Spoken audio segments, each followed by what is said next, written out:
بسم اللہ والحمد للہ والصلاة والسلام علی رسول اللہ وعلی آلہ واصحابہ اجمعین اما بعد فاعوذ باللہ من الشیطان الرجیم بسم اللہ الرحمن الرحیم ان اللہ وملائکتہ یصلون علی النبی یا ایہا الذین آمنوا صلوا علیہ وسلموا تسلیما. دروشی پڑھ لیں. اللہم صلی علی محمد وعلی آل محمد کما صلیت علی ابراہیم وعلی آل ابراہیم انک حمید مجید. اللہم بارک علی محمد وعلی آل محمد کما بارکت علی ابراہیم وعلی آل ابراہیم انک حمید مجید. السلام علیکہ ایہا النبی ورحمۃ اللہ وبرکاتہ. اچھا جناب، آج ہمارا جو ریالٹی سیریل آف لیکچرز تھی، حقیقت کیا ہے، اس کا تیسرا لیکچر ہے. آج 15 اور 16 ذوالحجہ 1429 کی درمیانی رات 14 دسمبر 2008 اور اتوار کا دن ہے. اور آج کا جو ٹاپک ہے اس کا نام ہے اسلاف کا نظریہ اسلام. اسلاف کا نظریہ اسلام. تو اسلاف سے مراد ہے پہلے 300 سال کے مسلمان، کیونکہ میں نے پہلے دونوں لیکچرز کے اندر بڑی ڈیٹیل کے ساتھ اس چیز کو ڈسکس کیا ہے کہ پہلے 300 سال کے جو مسلمان ہیں ان کے عقائد کی گارنٹی نبی صلی اللہ علیہ وسلم نے خود دی ہے. صحیح بخاری اور صحیح مسلم کی کتنی احادیث ہیں جو اس چیز پر شاہد ہیں کہ آپ صلی اللہ علیہ وسلم نے فرمایا کہ سب سے بہتر زمانہ میرا، پھر صحابہ کا، پھر تابعین کا، پھر تبع تابعین کا، اور اس کے بعد کیا کچھ ہوگا وہ میں نے بڑی ڈیٹیل سے ڈسکس کر چکا ہوں پہلے دو لیکچرز کے اندر. تو اسلاف سے مراد ہے پہلے 300 سال کے مسلمان. عموماً ہم جب یہاں برصغیر پاک و ہند کے اندر سب کانٹیننٹ میں یہ چیز ڈسکس کرتے ہیں کہ جی اسلاف یا بزرگان دین، تو لوگوں کے ذہن میں یہ خیال آتا ہے کہ ایک قبر ہوگی جس کے اوپر بڑی جو ہے خوشبو ہوگی اور اس پہ پھول چڑھے ہوں گے، چادریں چڑھی ہوں گی، بڑا خوبصورت سا مزار بنا ہوگا، وہ بزرگ ہوں گے. تو پہلے 300 سال کے مسلمان جو ہیں وہ ہیں اسلام کے اصل اسلاف. تو آج سے اگر کوئی 500-600 سال پہلے کا مسلمان ہے، ایون 1000 سال پہلے کا بھی کوئی مسلمان ہے، اور اس کے عقیدے پہلے 300 سال کے مسلمانوں سے میچ نہیں کرتے، تو وہ شخص گمراہ ہے. کیونکہ دونوں میں سے پھر ایک غلط ہوگا، یا وہ 1000 سال پہلے والا بزرگ غلط ہوگا یا پہلے 300 سال کے مسلمان غلط ہوں گے. تو ان میں سے ہم نے کس کو غلط ماننا ہے؟ پہلے 300 سال کے مسلمان درست، اور ان کے بعد جو ان سے اختلاف کرے گا عقائد کے اندر تو وہ غلط ہوگا. تو پہلے دو لیکچر جو تھے ان میں بڑی ڈیٹیل کے ساتھ یہ چیزیں عرض کر چکا ہوں، لیکن آج میں آج کے لیکچر کے سٹارٹ سے پہلے 3 پوائنٹس ڈسکس کروں گا جو میں نے ان دو لیکچرز کے اندر ڈسکس کیے ہیں.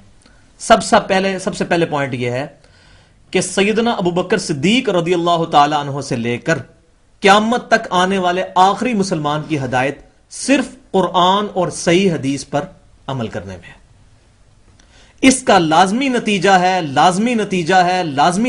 ہے کہ قرآن بھی محفوظ ہو اور صحیح حدیث بھی محفوظ ہو. ورنہ تو قرآن بریلوی بھی پڑھ رہا ہے، قرآن شیعہ بھی پڑھ رہا ہے، قرآن جو ہے وہ اہل حدیث بھی پڑھ رہا ہے، قرآن دیوبندی بھی پڑھ رہا ہے. ہر شخص اپنی مرضی کا مطلب نکالے گا. ہم نے قرآن کو اس طرح سمجھنا ہے جیسے نبی صلی اللہ علیہ وسلم نے ہمیں سمجھایا. تو اگر سیدنا ابوبکر صدیق رضی اللہ تعالی عنہ نے رسول اللہ صلی اللہ علیہ وسلم کی تعلیمات سے استفادہ کیا قرآن کو سمجھنے کے لیے، تو میں بھی اللہ تبارک و تعالیٰ کی بارگاہ میں یہ حق رکھتا ہوں سوال کرنے کا کہ اے اللہ، مجھ تک تو تیری تعلیمات صحیح پہنچی نہیں ہے اگر یہ قرآن کے ساتھ صحیح حدیث محفوظ نہ ہو. اس کے اوپر میں نے بڑی ڈیٹیل سے عرض کیا تھا. تو میں اس کو صرف کنکلوڈ کر رہا ہوں پرانے لیکچرز کو، ورنہ آپ پچھلے لیکچرز دیکھ لیں، آپ کو انشاءاللہ تعالیٰ کلیئر ہو جائے گا کہ لازمی نتیجہ ہے اس چیز کا کہ ابوبکر صدیق رضی اللہ تعالیٰ عنہ سے بھی اگر قیامت والے دن وہی سوال ہونا ہے جو مجھ سے ہونا ہے، جو آپ سے ہونا ہے، تو اس کا لازمی نتیجہ ہے کہ قرآن کے ساتھ صحیح حدیث بھی محفوظ ہو.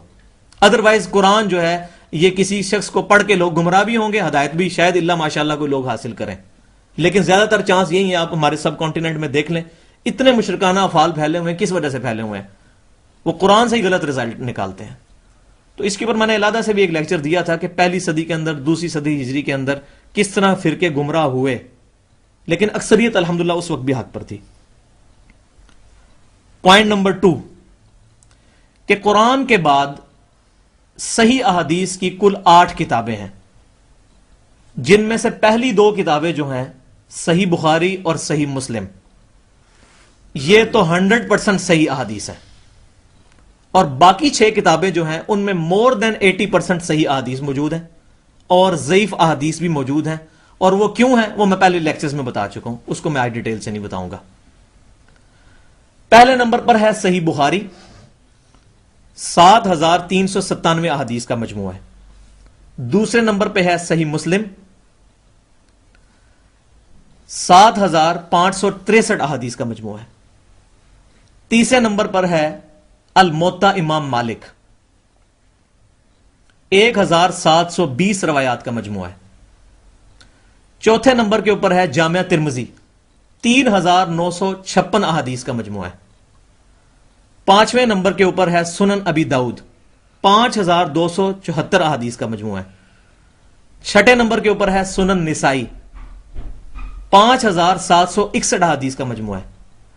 ساتویں نمبر کے اوپر ہے سنن ابن ماجہ، 4341 احادیث کا مجموعہ ہے۔ اور آٹھویں نمبر پر ہے مسند امام احمد، 27647 احادیث کا مجموعہ ہے۔ یہ 8 کتابیں، ان میں 8 میں بھی پہلی 2 کتابیں جو ہیں وہ 100% صحیح ہیں، اور بلکہ میں ایک فکرہ بولتا ہوں کہ اس روئے زمین کے اوپر قرآن کے بعد اس سے زیادہ اتھینٹک چیز ہی کوئی نہیں ہے جس پہ امام بخاری اور امام مسلم متفق ہوں۔ اس لیے ان احادیث کی کتابوں کو ہم کہتے ہیں صحیحین، 2 صحیح ترین کتابیں، اور جس پہ امام بخاری امام مسلم متفق ہو جائیں اس کو ہم کہتے ہیں متفقن علیہ حدیث ہے۔ اس روئے زمین کے اوپر بخاری اور مسلم جس پر متفق ہیں، قرآن کے بعد سب سے اتھینٹک چیز وہی ہے۔ اور الحمدللہ میرے جتنے لیکچر ہوتے ہیں اس میں 90% سے زیادہ جو میں حوالے دیتا ہوں وہ صحیح بخاری، صحیح مسلم، اور اکثر ان میں سے بھی متفقن علیہ احادیث ہوتی ہیں۔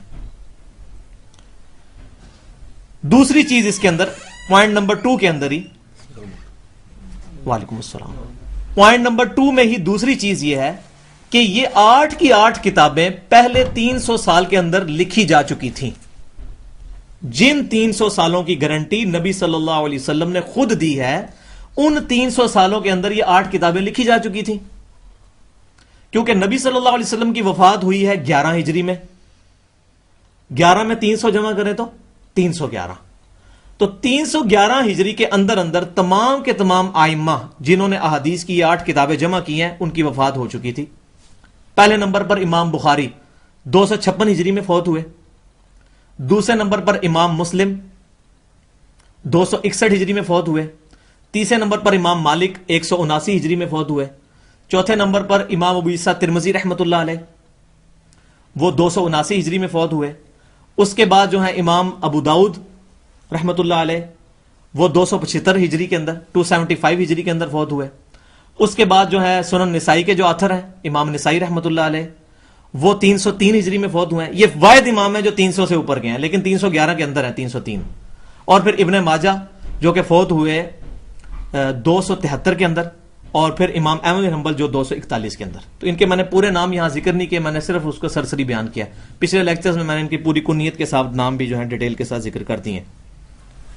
تو پہلے 300 سال کے اندر قرآن اور صحیح احادیث جمع ہو چکی تھیں، الحمدللہ امت اس کے اوپر متفق ہے، اور یہ تمام مکاتب فکر جو اہل سنت و جماعت ہونے کا دعویٰ کرتے ہیں، خواہ بریلوی ہوں، خواہ دیوبندی ہوں، خواہ اہل حدیث ہوں، وہ اس چیز کو مانتے ہیں، ان 8 کی 8 کتابوں کو۔ اس کے بعد پوائنٹ نمبر 3 کہ قرآن اور صحیح حدیث کے مقابلے میں جو شخص بھی موضوع حدیث کو یا کسی ضعیف روایت کو یا کسی بزرگ کے قول کو یا کسی محدث کے قول کو یا کسی امام کے قول کو پیش کرے، وہ یہودیوں اور عیسائیوں کے طرز عمل پر ہے۔ اس کے اوپر میں نے پورا ڈیٹیل کے ساتھ پچھلے لیکچر میں عرض کیا تھا، آج میں اس کو ڈیٹیل سے بیان نہیں کروں گا۔ یہودیوں اور عیسائیوں کا یہ طرز عمل تھا کہ وہ قرآن اور سنت رسول، حدیث رسول کے مقابلے میں اپنے مولویوں، جوگیوں اور صوفیوں کے پیچھے لگے ہوئے تھے۔ اور اس کے اندر دوسرا پوائنٹ نمبر 3 کے اندر کہ جو لوگ قرآن اور صحیح احادیث کے مقابلے میں دوسرے لوگوں کے پیچھے چلیں گے، قیامت والے دن وہ نبی صلی اللہ علیہ وسلم کی شفاعت سے محروم ہو جائیں گے۔ اس پہ میں نے احادیث بخاری اور مسلم سے بیان کی تھی کہ نبی صلی اللہ علیہ وسلم فرمائیں گے سحقن سحقن لمن غیر بعدی، ان پر پھٹکارو، ان کو مجھ سے دور کر دو جنہوں نے میری وفات کے بعد میرے دین کو بدل دیا۔ اور قرآن پاک میں سورۃ الفرقان کے اندر آتا ہے، آیت نمبر 27، 28، 29، 30 پڑھ کے دیکھیں، 19واں پارہ پہلا صفحہ، کہ اس دن ظالم شخص اپنا ہاتھ چبا کر منہ میں ڈالے گا اور کہے گا اے کاش میں نے رسول اللہ صلی اللہ علیہ وسلم کا راستہ اختیار کیا ہوتا، ہدایت تو میرے پاس آ گئی تھی، لیکن میرے دوستوں نے مجھے گمراہ کر دیا. اور رسول اللہ کہیں گے وقال الرسول یا رب ان قوم اتخذوا هذا القرآن مہجورا، اے اللہ میری امت نے قرآن کو پیٹھ کے پیچھے ڈال دیا تھا، قرآن کو چھوڑ کے اور کتابوں سے، مولویوں کی لکھی ہوئی کتابوں سے اپنے عقیدے بنانے شروع کر دیے تھے، قرآن اور صحیح حدیث کو چھوڑ دیا تھا. حضور صلی اللہ علیہ وسلم قیامت والے دن شکایت کریں گے، اور جس کی شکایت امام کائنات سید الاولین والآخرین، سید الانبیاء والمرسلین، شفیع المذنبین، رحمت للعالمین، سیدنا محمد الرسول اللہ صلی اللہ علیہ وآلہ وسلم، جس کی شکایت قیامت والے دن لگا دیں گے، اس کی شفاعت کون کرے گا؟ یہ 3 پوائنٹ میں نے کنکلوڈ کر دیے. اب انشاءاللہ تعالی آج کے ٹاپک کی طرف آتے ہیں، اسلاف کا نظریہ اسلام. اور اسلاف سے مراد پہلے 300 سال کے مسلمان.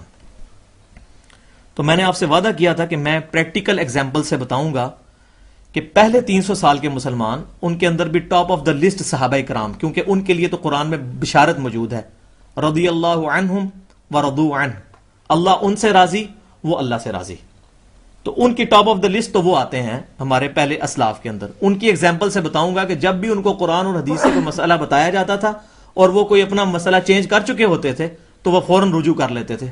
یہ نہیں کہتے تھے نہیں مجھے نہیں غلطی لگ سکتی، وہ کہتے تھے میں غلطی پر تھا، میں اپنی اصلاح کر لیتا ہوں. تو یہ ایگزامپل دینے سے پہلے میں 1-2 چیزیں ضروری آج کے لیکچر کے پوائنٹ آف ویو سے بتا دوں کہ ہمارے پورے دین کی عمارت جو ہے وہ ایک شخصیت کے اوپر کھڑی ہے، اور وہ ہے سیدنا محمد رسول اللہ صلی اللہ علیہ وسلم کی ذات.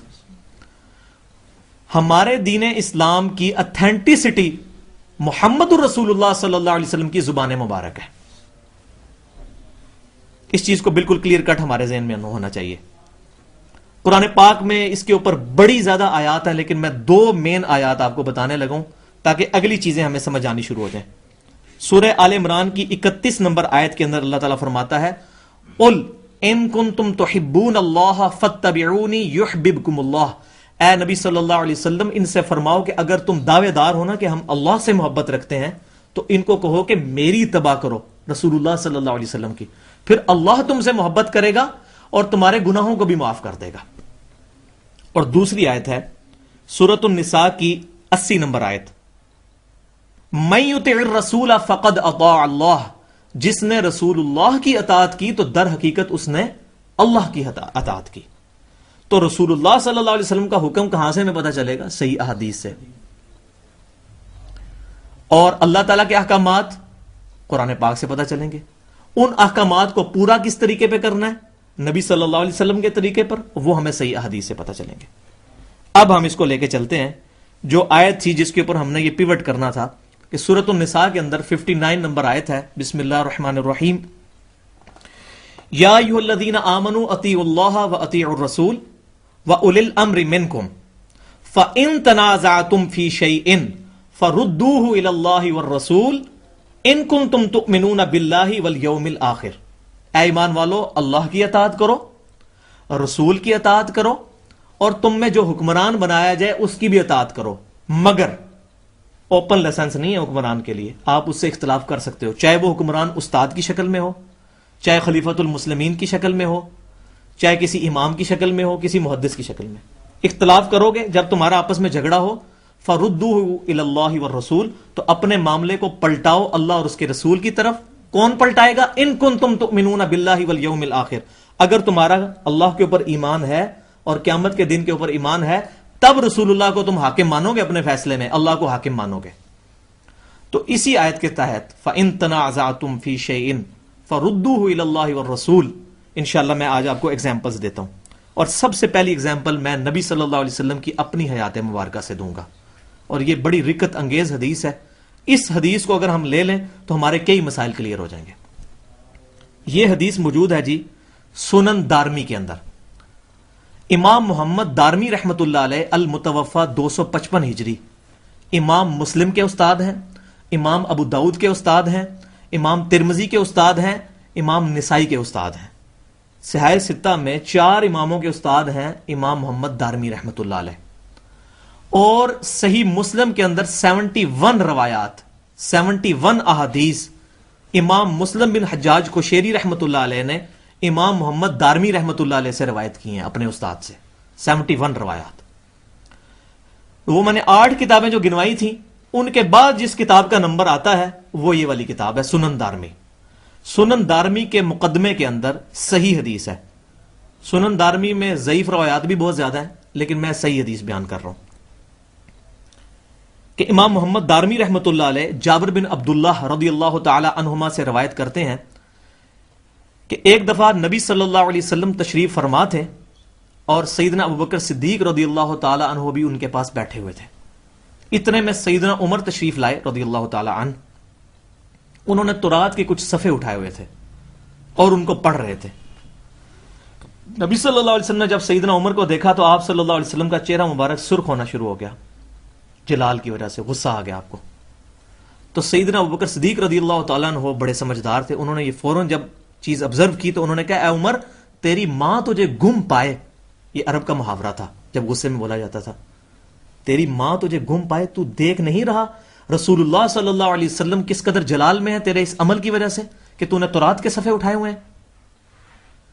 تو فوراً کانپنے لگ پڑے، وہ کہنے لگے رضیت باللہ ربا وبالاسلام دینا وبمحمد نبیا، میں اللہ کے رب ہونے پر راضی ہوں، اسلام کے دین ہونے پر راضی ہوں، محمد صلی اللہ علیہ وسلم کے نبی ہونے پر راضی ہوں۔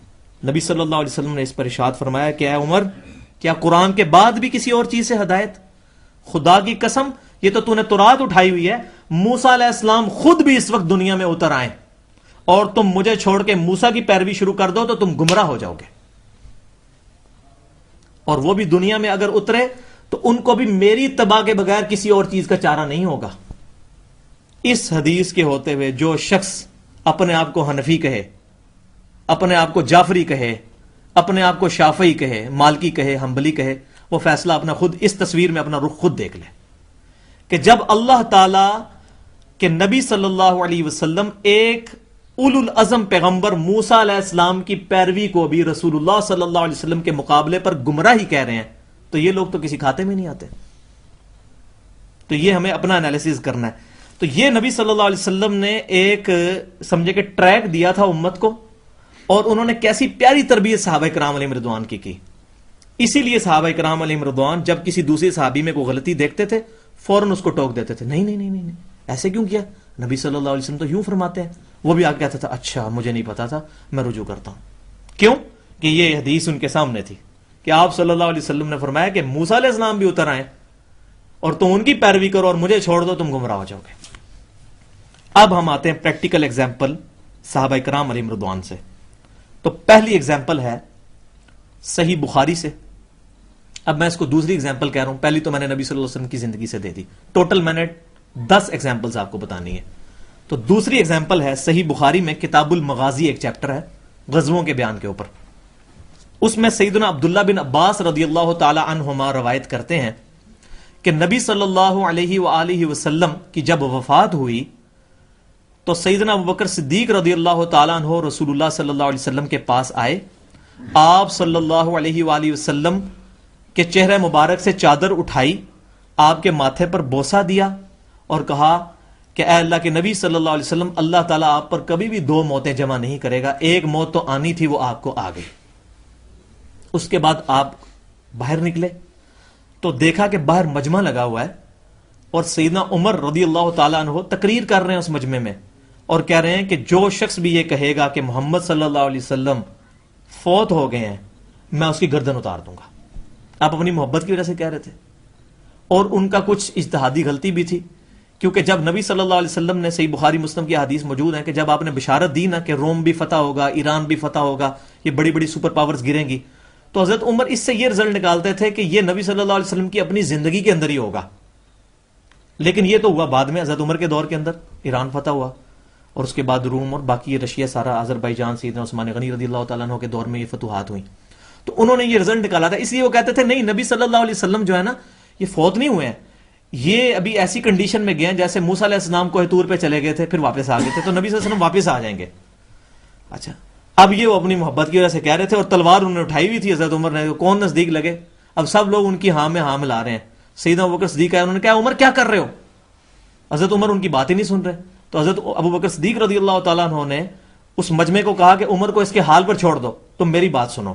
تو چونکہ سیدنا ابوبکر صدیق رضی اللہ تعالیٰ عنہ کی عزت بہت زیادہ تھی صحابہ میں، اور اللہ کے نبی صلی اللہ علیہ وسلم نے اپنی زندگی کے اندر اپنے مسلح پہ ان کو کھڑا کیا، صحیح بخاری مسلم کی حدیث موجود ہے. تو صحابہ کرام نے حضرت عمر کو ان کے حال پر چھوڑا اور سیدنا ابوبکر صدیق رضی اللہ تعالیٰ عنہ کی طرف متوجہ ہوئے. پھر سیدنا ابوبکر صدیق رضی اللہ تعالیٰ عنہ نے ایک خطبہ دیا انتہائی گستاخانہ، یہ فار جوک میں کہہ رہا ہوں، کیونکہ آج جو لوگ غلو کرتے ہیں نا نبی صلی اللہ علیہ وسلم کی شان میں، وہ اس خطبے کو اگر سن لیں تو وہ کہیں گے یہ بڑی گستاخی کی ہے حضرت ابوبکر نے، لیکن یہ صحیح بخاری میں سے میں پڑھ رہا ہوں، اور راوی جابر بن عبداللہ ہیں رضی اللہ تعالیٰ عنہ. انہوں نے یہ پہلی بات کی کہ جو شخص بھی محمد صلی اللہ علیہ وسلم کی عبادت کرتا تھا وہ جان لے کہ محمد صلی اللہ علیہ وسلم فوت ہو گئے ہیں، اور جو کوئی اللہ کی عبادت کرتا تھا وہ جان لے کہ اللہ کو کبھی موت نہیں آئے گی. اب میں آپ سے پوچھتا ہوں، کیا محمد صلی اللہ علیہ وسلم کی عبادت کوئی کرتا تھا صحابہ کے زمانے میں؟ بتائیں. نہیں کرتا تھا. یہ کیوں انہوں نے کیس فرض کیا؟ یہ ہماری تربیت کے لیے، کہ یہ کلیئر ہو جائے کہ جس کو موت آئے وہ اللہ نہیں ہو سکتا. نبی صلی اللہ علیہ وسلم کو موت آئی، اس کے بعد اللہ تعالیٰ نے ان کو برزخی حیات دے دی، لیکن اس حیات کا ہمیں شعور نہیں ہے، اس میں ہم اپنی طرف سے عقل نہیں لڑائیں گے. بس وہ زندگی ہے، حیات ہے، وہ کس طرح کی ہے، شہداء کی بھی ہے، انبیاء کی بھی ہے، لیکن ہمیں شعور نہیں ہے. اچھا، جب یہ خطبہ دیا نا سیدنا عمر فاروق حضرت ابوبکر صدیق رضی اللہ تعالیٰ عنہ نے، تو انہوں نے ساتھ پھر قرآن کی آیت کوٹ کی جو غزوہ احد کے وقت میں نازل ہوئی تھی، جب نبی صلی اللہ علیہ وسلم کی شہادت کی خبر جو ہے وہ افواہ پھیل گئی تھی. وہ آیت انہوں نے تلاوت کی، وما محمد الا رسول، سورہ آل عمران آیت نمبر 144.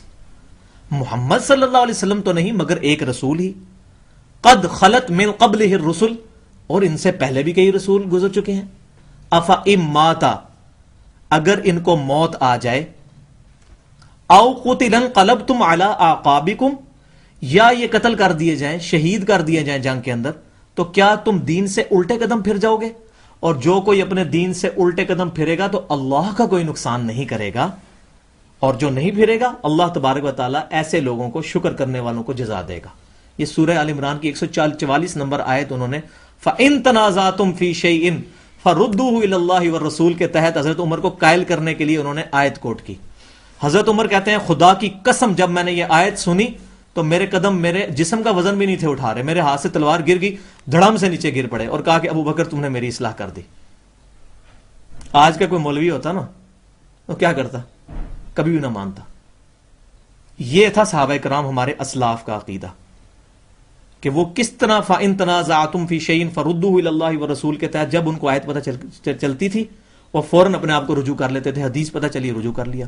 اچھا، اس کے بعد اس حدیث کے اندر جابر بن عبداللہ فرماتے ہیں رضی اللہ تعالی عنہما کہ اس کے بعد اس دن اور جب تک نبی صلی اللہ علیہ وسلم کو دفنا نہیں لیا گیا، ہر صحابی دوسرے صحابی کو یہی آیت سناتا تھا، وما محمد الا رسول قد خلت من قبلہ الرسل، یہ والی آیت سناتا تھا تاکہ ہمیں یہ یقین آ جائے کہ نبی صلی اللہ علیہ وسلم دنیا سے چلے گئے ہیں.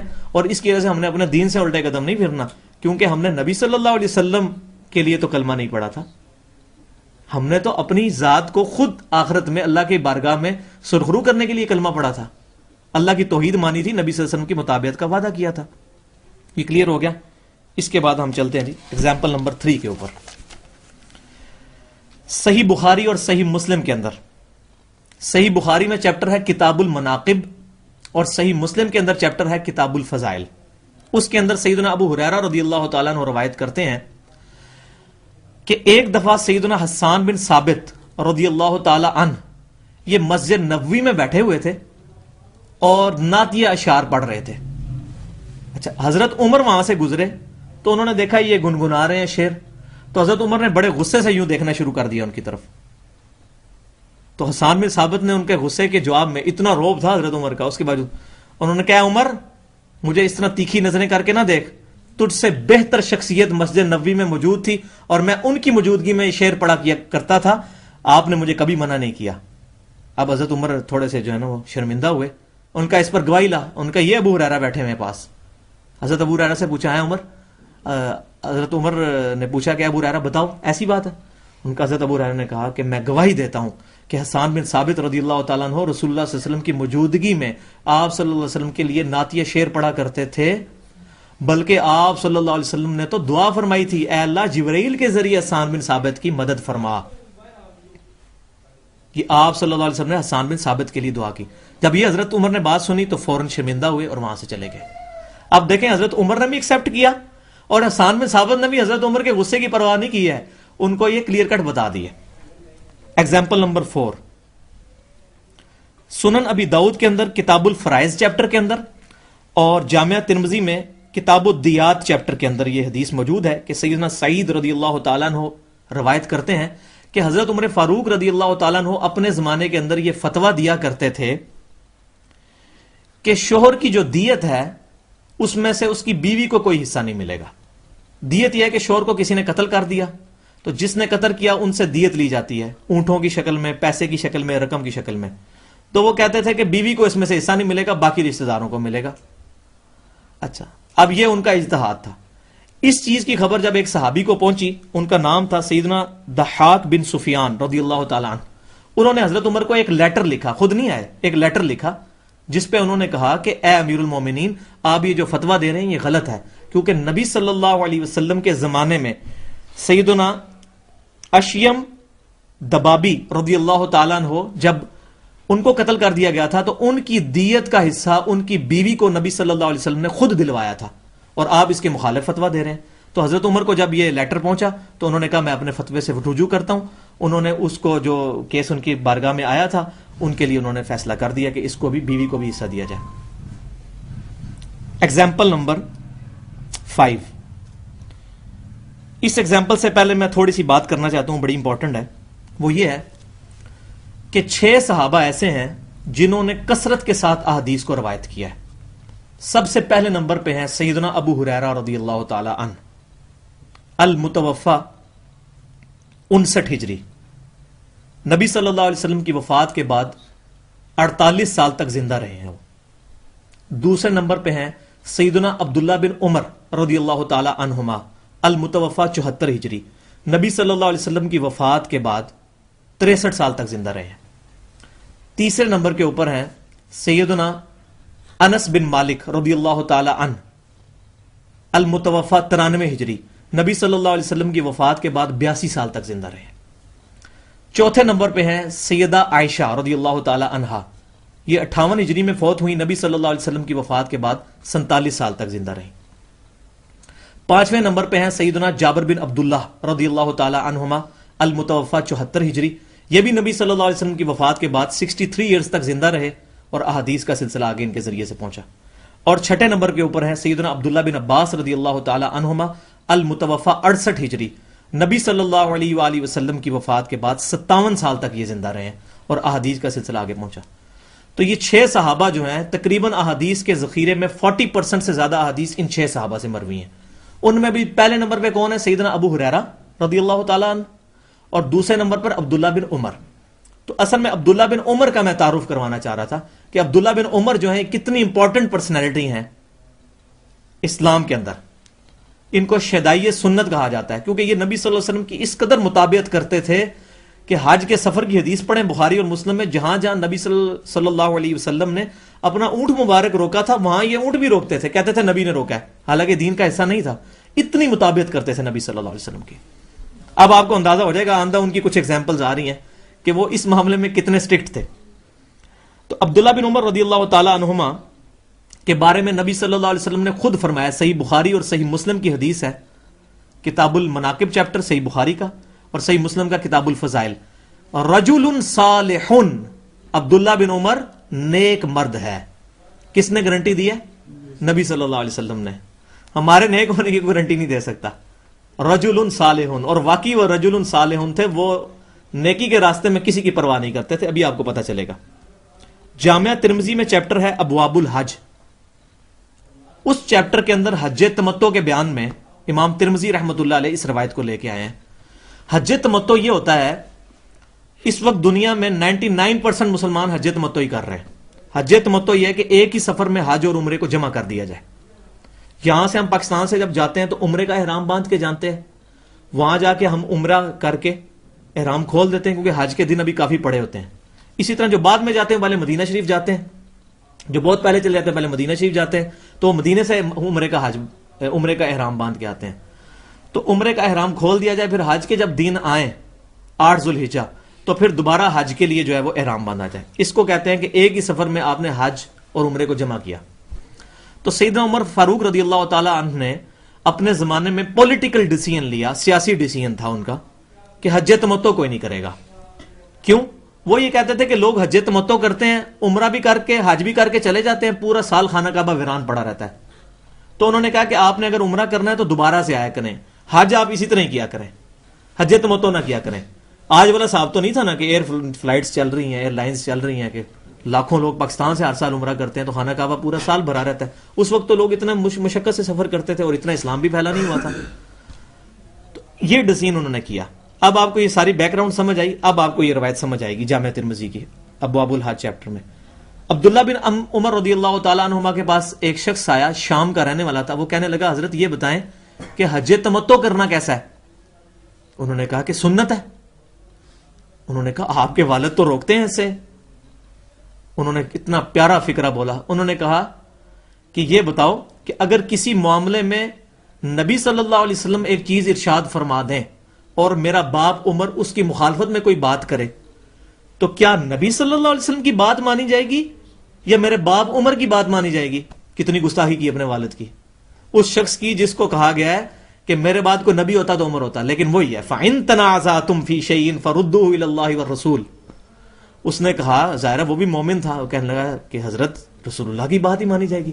تو آپ نے فرمایا کہ رسول اللہ کی یہ سنت ہے، ہم نے خود کیا ہے حج تمتع، اور میرے باپ کو بتا دو جا کے یہ چیز کہ میں اور میرے ساتھیوں نے حج تمتع کا احرام باندھا ہے. جب نبی صلی اللہ علیہ وسلم کا فرمان آ جائے گا تو نہ ابو بکر کی بات چلے گی نہ عمر کی بات چلے گی. تو اگر ابو بکر اور عمر کی بات نہیں چل سکتی نبی صلی اللہ علیہ وسلم کے مقابلے میں، تو اماموں کی وہ باتیں کہ جو قرآن اور احادیث کے خلاف ہیں صرف اس وجہ سے کہ ان تک احادیث پہنچی نہیں تھی، ہم ان کو جو ہے وہ حسن ظن رکھتے ہیں ان کے بارے میں، وہ کیسے مان لی جائیں گے؟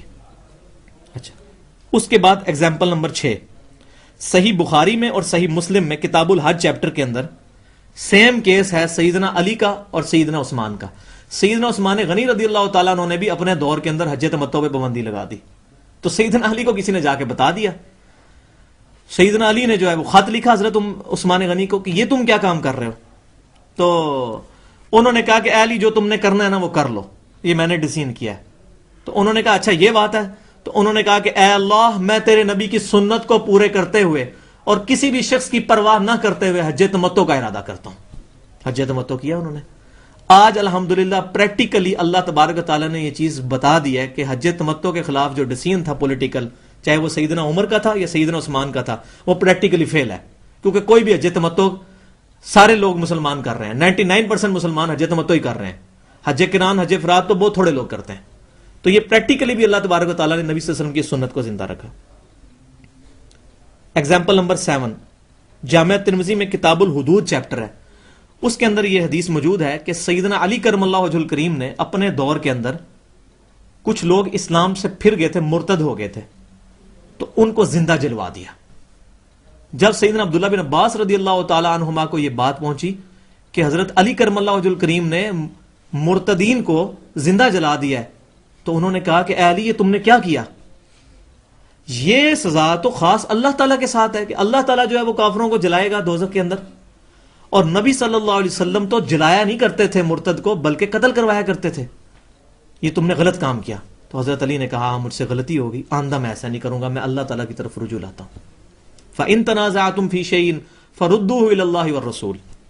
ایگزامپل نمبر 8، جامعہ ترمذی میں ابواب الاستئذان والآداب چیپٹر ہے. یہ بڑی زبردست حدیث ہے. اس حدیث کے اوپر اگر میں لیکچر دوں نا تو 1 گھنٹہ علیحدہ سے چاہیے. یہ حدیث جو اب آنے لگی ہے، عبداللہ بن عمر رضی اللہ تعالی عنہما بیٹھے ہوئے تھے، ان کے پاس ایک شخص بیٹھا تھا، اس کو چھینک آئی. اس نے کہا الحمدللہ والسلام علی رسول اللہ، اللہ کی تعریف اور سلام ہو رسول اللہ صلی اللہ علیہ وسلم پر. کوئی غلط کام کیا اس نے؟ نہیں. لیکن اب سنیں نا کیا ہوا. عبداللہ بن عمر نے کہا یہ تم نے ساتھ سلام کیوں پڑھا؟ اس نے کہا حضرت میں نے تو درود ہی پڑھا ہے. آپ نے فرمایا نہیں، اللہ کے نبی صلی اللہ علیہ وسلم نے ہمیں یہی تعلیم فرمایا کہ ہم چھینک پر کہا کریں الحمدللہ یا الحمدللہ علی کل حال. میں تم سے زیادہ درود پڑھنے والا ہوں، لیکن اس جگہ پر نبی صلی اللہ علیہ وسلم نے ہمیں درود تعلیم نہیں فرمایا. تو جس جگہ پر نبی صلی اللہ علیہ وسلم نے درود تعلیم نہیں فرمایا وہ ہم نہیں کر سکتے. اس کو لاجیکلی بھی سمجھیں کہ ہم ٹوائلٹ میں جاتے وقت مسجد میں جانے کی دعا پڑھ سکتے ہیں؟ نہیں، کیونکہ مسجد میں جانے کی دعا مسجد میں جانے کے لیے. آپ کو کہنی جی دعا ہی ہے، قرآن میں تو آیا کہ تم مجھ سے مانگو میں قبول کروں گا، تو دعا کا تو کوئی ٹائم ہی نہیں، جس ٹائم مرضی مانگ لی جائے. ایسا نہیں ہے. اسی طرح ہم مسجد میں جاتے وقت ٹوائلٹ کی دعا نہیں پڑھیں گے. تو جو چیز نبی صلی اللہ علیہ وسلم نے جہاں بتائی ہے اس میں نہ ہم کوئی چیز ایڈ کریں گے نہ کوئی چیز مائنس کریں گے. لہٰذا اگر کوئی شخص اس چیز کے اوپر پوائنٹ آؤٹ کرتا ہے کہ یار یہ کام نبی صلی اللہ علیہ وسلم نے نہیں کیا، تو اس پہ یہ نہیں کہہ دینا چاہیے گستاخ رسول ہو گیا، یہ تو درود کا ہی منکر ہو گیا. نہیں، ایسا نہیں ہے. درود کا منکر نہیں. بات یہ ہے کہ نبی صلی اللہ علیہ وسلم نے جو فرمایا ہم نہ اس میں کوئی چیز ایڈ کریں گے نہ مائنس کریں گے، ورنہ ہم کوئی زیادہ عقلمند بننے کی کوشش کر رہے ہیں. یہی ہماری محبت رسول، عشق رسول کا تقاضا ہے کہ نبی صلی اللہ علیہ وسلم کے بعد ہم کسی شخص کو حجت نہیں مانیں گے. کیوں؟ کہ ہمارے نبی کی اللہ نے گارنٹی دی ہے قرآن میں. سورۃ النجم کی شروع کی آیات ہیں، ما ضل صاحبکم وما غوا. تمہارے نبی نہ کبھی بہکے ہیں نہ کبھی بے راہ چلے ہیں. نبی صلی اللہ علیہ وسلم کے بعد کوئی شخص بھی اس کے بارے میں کوئی گارنٹی نہیں دے سکتا اس سے زندگی میں کوئی غلطی نہ ہوئی ہو. ہمارے مرشد وہ ہیں، مرشد اعظم سید الاولین والآخرین محمد رسول اللہ صلی اللہ علیہ وسلم. تو ان کی بات کے آگے سر تسلیم خم، خواہ بری لگے خواہ اچھی لگے، بس نبی صلی اللہ علیہ وسلم نے جتنا کہا ہے اس میں ہم نے ایڈ نہیں کرنا. یہ چیز آپ کو آگے مزید کلیئر ہوگی. ایگزامپل نمبر 9 کے اندر صحیح مسلم کے کتاب الایمان چیپٹر میں ہے کہ عبداللہ بن عمر رضی اللہ تعالی عنہما، یہ دیکھیں ساری عبداللہ بن عمر چل رہے ہیں، اسی لیے میں نے ان کا پہلے تعارف اتنی ڈیٹیل سے کرایا. وہ ان کے پاس ایک شخص آیا، وہ کہنے لگا یہ بتائیں کہ جی آپ نے نبی صلی اللہ علیہ وسلم سے اسلام کے بارے میں کیا سنا ہے؟ انہوں نے کہا کہ نبی صلی اللہ علیہ وسلم نے فرمایا کہ اسلام کی بنیاد 5 چیزوں پر ہے. نمبر 1، گواہی دو کہ اللہ کے سوا کوئی معبود نہیں، محمد صلی اللہ علیہ وسلم اس کے رسول ہیں. نمبر 2، نماز قائم رکھو. نمبر 3، زکوٰۃ دو. نمبر 4، روزے رکھو رمضان کے. نمبر 5، استطاعت ہو تو حج کرو. اب اس نے آگے سے کاؤنٹر کوشچن کیا کہ یا حضرت میں رمضان کے حج کروں اور رمضان کے روزے رکھوں؟ فرمایا نہیں، روزے رکھو اور حج کرو، کہ نبی صلی اللہ علیہ وسلم کو میں نے اسی ترتیب سے کہتے ہوئے سنا ہے.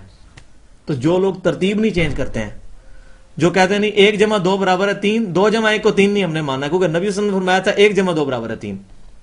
کیونکہ اس کا بڑا نقصان ہو جاتا ہے اس طرح کی قیاس آرائیوں کا، جو میں اکثر اگزامپل دیتا ہوں. آپ مجھے بتائیں BUT کیا ہوتا ہے؟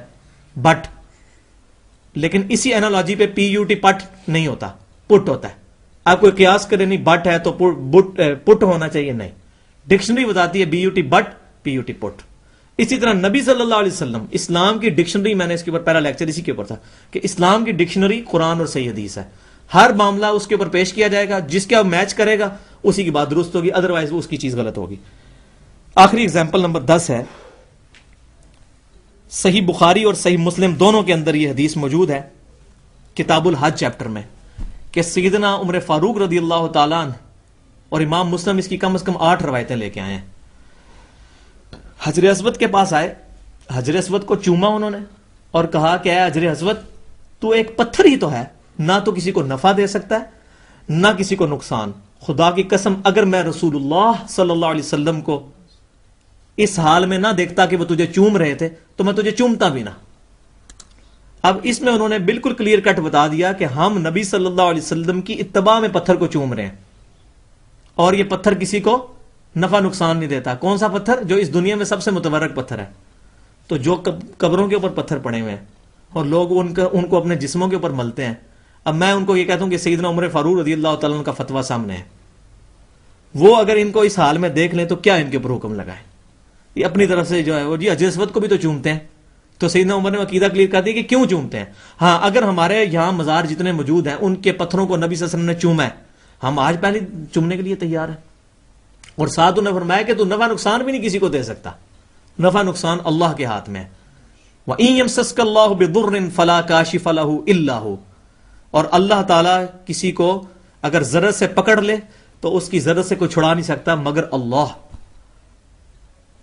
وَإِن يَمْسَسْكَ بِخَيْرٍ فَهُوَ عَلَى كُلِّ شَيْءٍ قَدِيرٌ.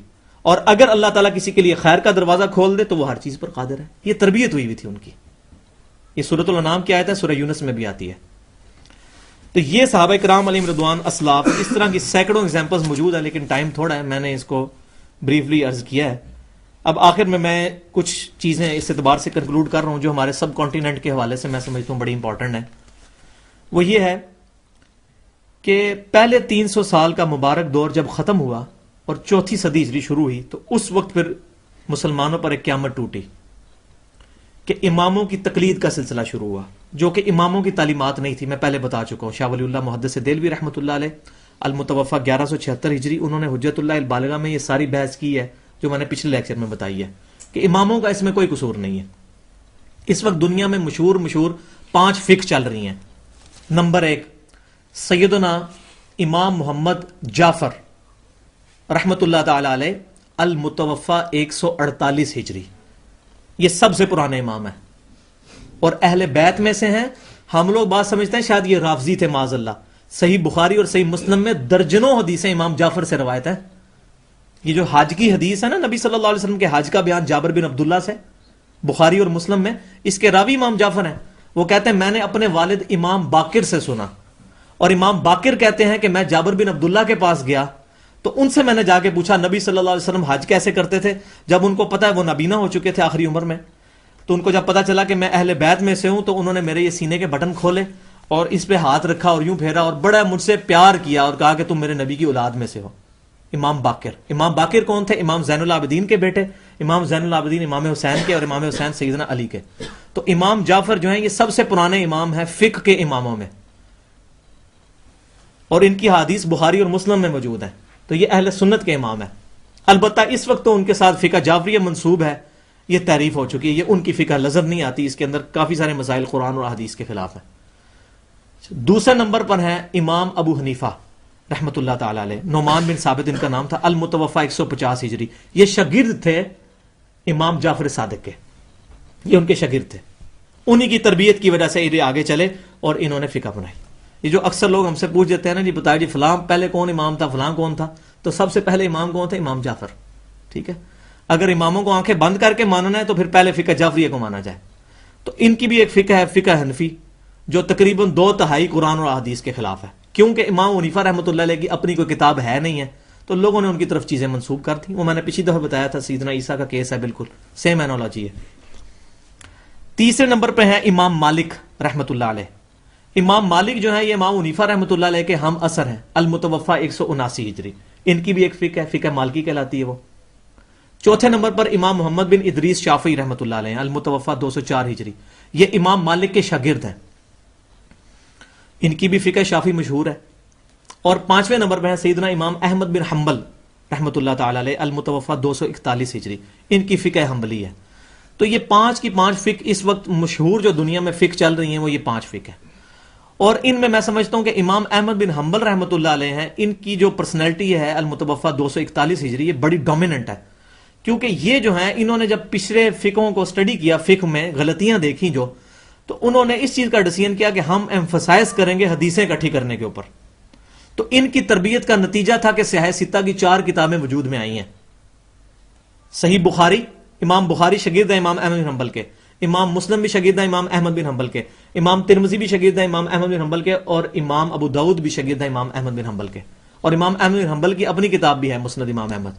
تو میں بڑی ڈیٹیل سے اس کو بتا چکا ہوں احادیث کی کتاب میں. تو یہ فکر امت کے اندر، اسی لیے شاہ ولی اللہ محدث دہلوی رحمۃ اللہ علیہ نے حجت اللہ البالغہ میں ہیڈنگ بنائی ہے، امام احمد بن حنبل کی بلند شخصیت اور اہل حدیث بننے کی شرائط.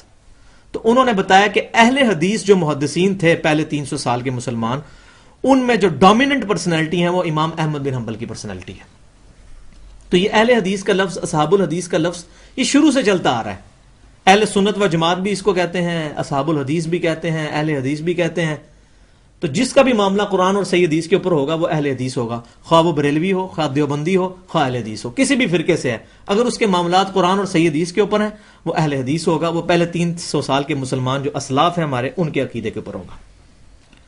تو اب چونکہ ہمارے سب کانٹیننٹ میں سب سے زیادہ فقہ حنفی چل رہی ہے، اس کے میں صرف 2 مسائل بنا کے اس کو بتا کے آپ کو کنکلوڈ کر رہا ہوں کہ اتنے 2 فضول قسم کے مسائل ان کتابوں میں لکھے ہوئے ہیں کہ جو آج ہم مان لیں تو ہم گمراہ ہو جائیں. پہلی اگزامپل سنیں کہ در مختار کتاب ہے فقہ حنفی کی، جس کے آتھر ہیں علامہ علاء الدین حسقفی، المتوفا 1088 ہجری، آج سے تقریباً 400 سال پہلے. یہ بڑی مشہور کتاب ہے در مختار فقہ حنفی کی. اس میں انہوں نے لکھا ہے کہ مدینہ جو ہے ہم حنفیوں کے نزدیک مدینہ حرم نہیں ہے. کیا لکھا ہے؟ ہم حنفیوں کے نزدیک مدینہ حرم نہیں ہے، جبکہ اس کے مقابلے میں صحیح مسلم میں 50 احادیث موجود ہیں مدینے کے فضائل پر. پورا چیپٹر انہوں نے باندھا ہے فضائل مدینہ کے اوپر. امام مسلم نے 50 حدیثیں لے کے آئے ہیں، اور ان میں سے 30 حدیثیں ایسی ہیں جن کے اندر یہ الفاظ موجود ہیں کہ مدینہ حرم ہے. اور امام بخاری 20 احادیث لے کے آئے ہیں صحیح بخاری کے اندر مدینے کے حرم ہونے پر، مدینے کے فضائل پر.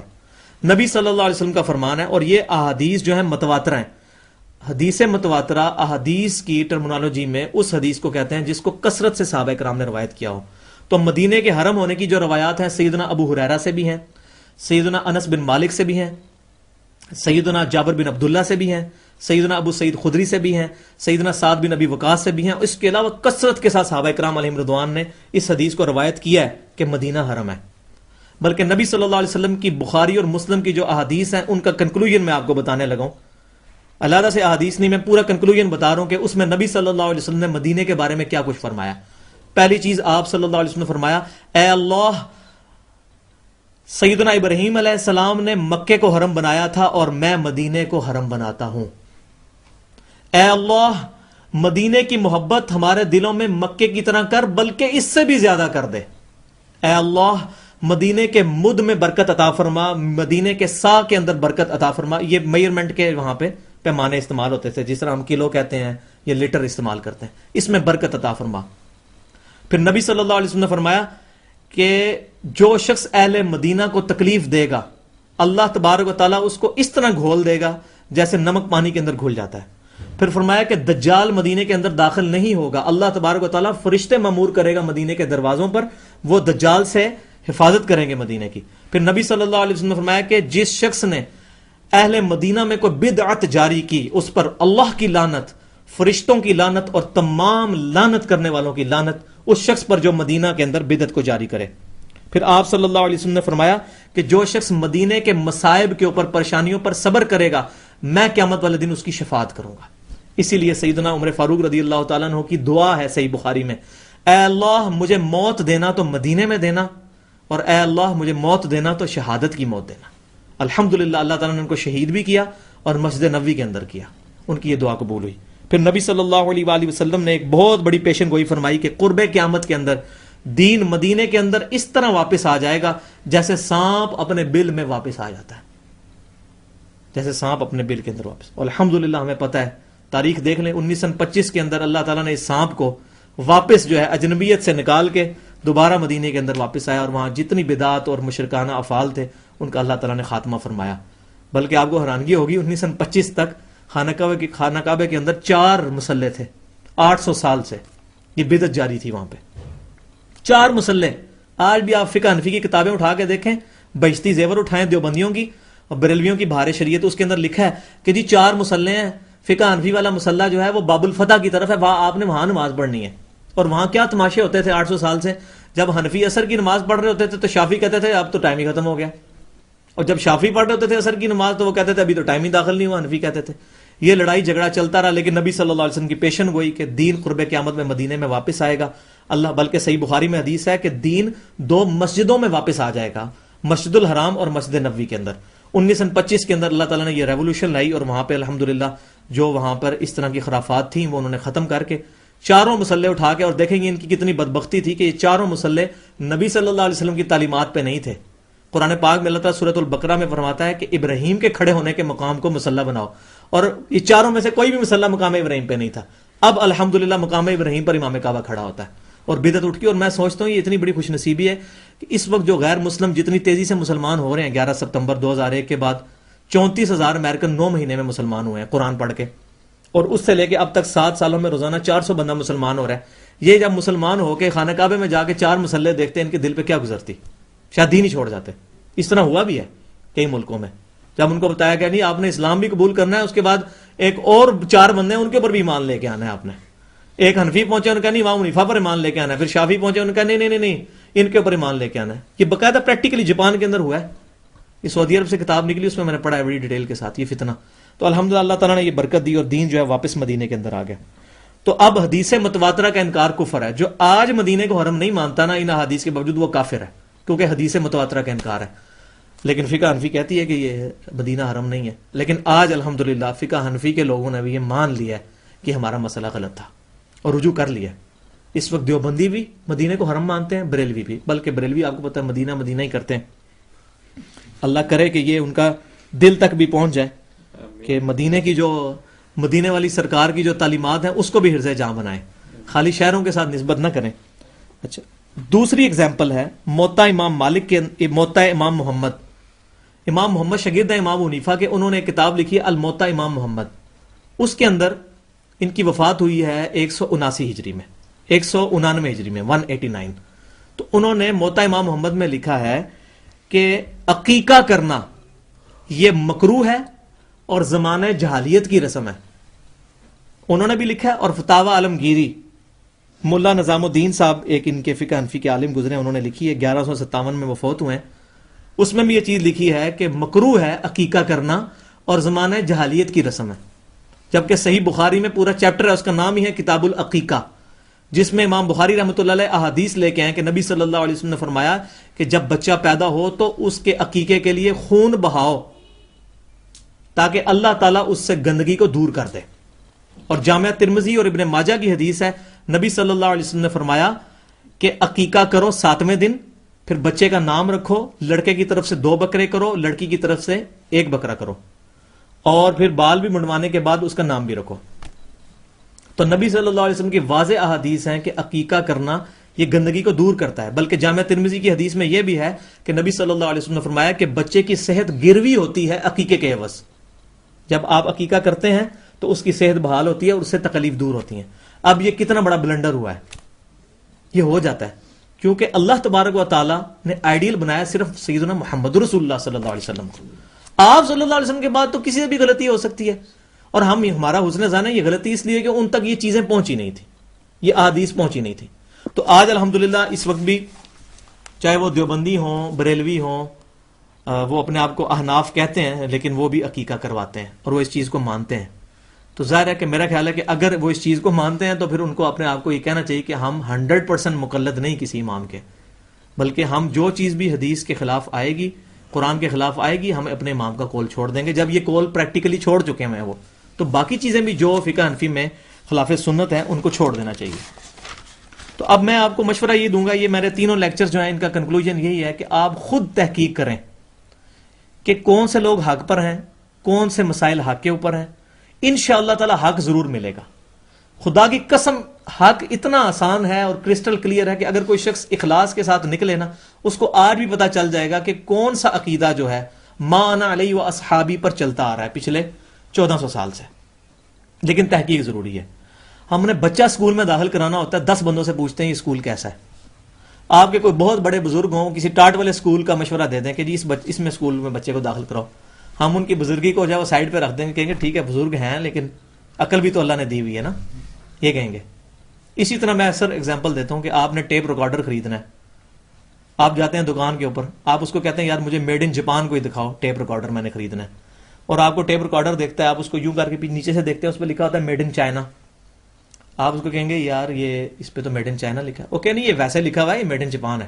تو کیا خیال ہے آپ اس کی داڑھی اگر اس نے رکھی ہوئی ہے، پگڑی پہنی ہوئی ہے، تسبیح پڑھ رہا ہے، آپ اس کی بات مان جائیں گے؟ نہیں. بلکہ ہو سکتا ہے آپ اس کو کہیں یار تو داڑھی رکھ کے جھوٹ بولتا ہے، شرم نہیں آتی تجھے؟ تو جب ہم دنیا کے معاملے میں اتنے ہوشیار ہیں کہ ہر للو پنجو کی بات نہیں قبول کرتے، تو دین کے معاملے میں ہم اتنے مفلس مان چکے ہیں کہ فلاں بزرگ نے فرمایا، حضرت صاحب فرماتے ہیں، فلاں بزرگ کی کرامت ہے، فلاں حضرت صاحب نے لکھا ہے، فلاں امام صاحب لکھتے ہیں، فلاں یہ کہتے ہیں، فلاں یہ کہتے ہیں. ہم اتنا دین کا مذاق ہمیں بنا لیا ہوا ہے. ہو جی وہ اتنے بڑے بزرگ ہیں جی، ان کو نہیں پتا ہوگا، ان تک نہیں حدیثیں پہنچی ہوں گی. تو ہم ان کو کیوں ایز اتھارٹی پیش کرتے ہیں؟ اتھارٹی کون ہے؟ اللہ، رسول، قرآن اور صحیح حدیث. تو کیا ضرورت ہے ہمیں اپنی گور باری کرنے کی؟ اور میں نے بتایا اماموں نے اپنی گور جو ہے وہ باری ہونے سے بچا لی ہے. انہوں نے ایک ہی فکرہ سب نے کہا، اماموں نے، چاروں امام، پانچوں اماموں نے، کہ ہماری کوئی بھی بات قرآن اور حدیث کے مطابق نہ ہو، مخالفت میں ہو، اس قول کو دیوار پہ مار دو. اور مفتی کا فتویٰ اس وقت تک قبول نہ کرو جب تک تمہیں ساتھ قرآن اور صحیح حدیث سے دلیل نہ دے کہ یہ امام حنیفہ فرماتے ہیں. دلیل ان سے مانگے یہ گلے پڑتے ہیں. تو یہ بات ہے کہ وہ امام اس معاملے میں بری ہیں، اللہ تعالیٰ کی بارگاہ میں وہ انشاءاللہ جو ہے ان کو اجر پائیں گے۔ دوسری چیز میں یہ بھی یاد رکھیں کہ یہ بھی میں اکثر اگزامپل دیتا ہوں کہ آپ کی دائیں آنکھ میں جو ہے وہ تکلیف ہو، دائیں آنکھ میں، اور آپ کسی ڈاکٹر کے پاس چلے جائیں، وہ کہ جی آپ کی آنکھ کا علاج ہو جائے گا لیکن آپ کا بایاں پاؤں کاٹنا پڑے گا اس کے لیے، تو آپ کا کیا حال ہے؟ اس کی ڈاکٹر کو کہیں گے نہیں یہ تو ہے، مجتہد ہیں ڈاکٹر صاحب تو ایکسپرٹ ہیں اپنی فیلڈ کے اندر، علماء کو مانے، علماء کی آنکھیں بند کر کے، علماء کی تحقیق ہے، علماء کو مانے، تو وہ فَاسْأَلُوا أَهْلَ الذِّكْرِ إِن كُنتُمْ لَا تَعْلَمُونَ، اہل ذکر سے پوچھو اگر تم نہیں جانتے۔ تو اہل ذکر ظاہر ہے ڈاکٹری کی فیلڈ میں ڈاکٹر ہوگا، ایسٹرونومی کی فیلڈ میں سائنٹسٹ ہوگا، ایمبریالوجی کی فیلڈ میں ایک ڈاکٹر ہوگا، جیولوجی کی فیلڈ میں ایک جیولوجسٹ ہوگا۔ تو اسی طرح اس میں بھی پھر ہمیں آنکھیں بند کر کے اس کو ماننے چاہیے، لیکن وہاں نہیں ہم مانیں گے، ہم کہیں گے یار انسان کو عقل بھی تو ہے نا، یہ بات کیسے ہو سکتی ہے؟ تو اسی طریقے سے دین کے معاملے میں ہمیں تحقیق کرنی چاہیے۔ اور اس میں ایک بڑا آپ کو کی پوائنٹ بتا دوں، وہ یہ ہے کہ اللہ تعالیٰ کا یہ وعدہ ہے قرآن کے اندر، سورۃ العنکبوت کی آخری آیت ہے، وَالَّذِينَ جَاهَدُوا فِينَا لَنَهْدِيَنَّهُمْ سُبُلَنَا، جو شخص بھی ہماری راہ میں کوشش کرے گا ہم اپنی راہیں اس کے لیے کھول دیں گے، اس کو ہدایت ہم ضرور دکھائیں گے، لیکن کوشش شرط ہے، اور کوشش اسی صورت ہوگی کہ جب آپ سب فرقوں کی بات سنیں گے۔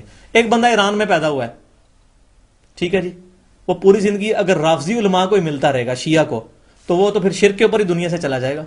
وہ قیامت الدین کیا ہستا ہے، یا اللہ میں نے تو بڑی تحقیق کی تھی علماء سے، نہیں۔ تو آج اگر کوئی دیوبندی ہے اس نے کیوں سمجھ لیا ہے کہ میں صحیح ہوں، کوئی اہل حدیث ہے اس نے کیوں سمجھ لیا ہے کہ میں صحیح ہوں، کوئی بریلوی ہے تو اس نے کیوں سمجھ لیا ہے کہ میں صحیح ہوں؟ وہ تحقیق کرے، اور تحقیق یہ ہوگی، یہ چابی ہے تحقیق کی، کہ آپ ہر معاملے میں ہر بندے کی اوپینین پتہ کریں۔ اب بندے کہتے ہیں نہیں یار آپ نے تو 14-15 سال لگائے اس پہ، ہمارے پاس اتنا ٹائم نہیں، تو میں کہتا ہوں یار ایک مسئلے پہ تو تحقیق کر سکتے ہو نا، آپ ایک مسئلے کو لے کے نکلو، آپ صرف اس چیز کو لے کے نکلو کہ نماز کے اندر تشہد میں انگلی کیسے اٹھانی ہے، اور آپ چلے جاؤ بریلویوں کے پاس، یہ آپ جس طریقے سے انگلی اٹھا رہے ہیں یہ حدیث سے ثابت ہے، دیوبندیوں کے پاس چلے جائیں، اہل حدیثوں کے پاس چلے جائیں، تین ہی فرقے ہیں جو اہل سنت و جماعت ہونے کا دعویٰ کر رہے ہیں، آپ جا کے تینوں کے دلائل دیکھ دیں، آپ کو اس ایک انگلی والے مسئلے سے ہی پتہ چل جائے گا کہ کون بندہ اٹکل پچو چلا رہا ہے اور کون جو ہے وہ دلیل سے بات کر رہا ہے۔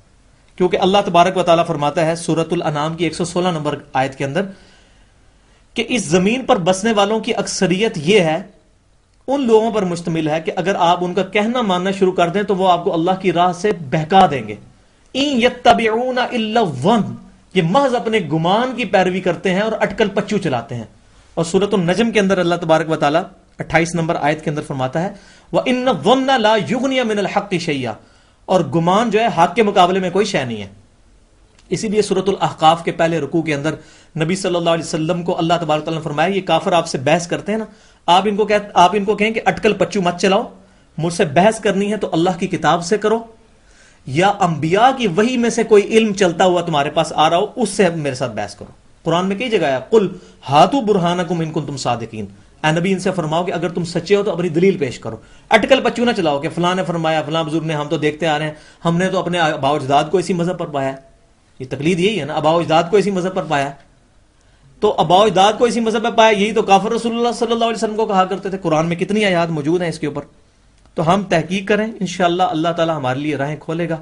اللہ تبارک و تعالیٰ سے دعا ہے جو کچھ میں نے بیان کیا اس کو قبول و منظور فرمائے، اور اس میں جو مجھ سے کوئی غلطی ہوئی تو وہ آپ کے ذہنوں سے اس کو محو کر دے، اور جو میں نے حق بات کی وہ آپ کے دلوں کے اندر راسخ فرمائے۔ آخر میں ذکر و درود کر لیں۔ بسم اللہ الرحمن الرحیم، التحیات للہ والصلوات والطیبات، السلام علیک ایھا النبی ورحمۃ اللہ وبرکاتہ، السلام علینا وعلی عباد اللہ الصالحین، اشہد ان لا الہ الا اللہ واشہد ان محمدا عبدہ ورسولہ، اللہم صلی علی محمد وعلی آل محمد کما صلیت علی ابراہیم وعلی آل ابراہیم انک حمید مجید، اللہم بارک علی محمد وعلی آل محمد کما بارکت علی ابراہیم وعلی آل ابراہیم انک حمید مجید۔ جامعہ ترمذی کی صحیح حدیث ہے کہ جو لوگ کسی مجلس میں آتے ہیں اور وہاں بغیر ذکر و درود کے منتشر ہو جاتے ہیں، قیامت والے دن ان کو اپنی اس مجلس کے اوپر حسرت ہوگی، وہ جنت میں بھی پہنچ جائیں گے تب بھی ان کو حسرت ہوگی کہ ہم نے ذکر و درود کیوں نہیں کیا۔ اس لیے ہم اس چیز کو انشاءاللہ کیا کریں۔ وما علینا الا البلاغ المبین۔ جزاکم اللہ۔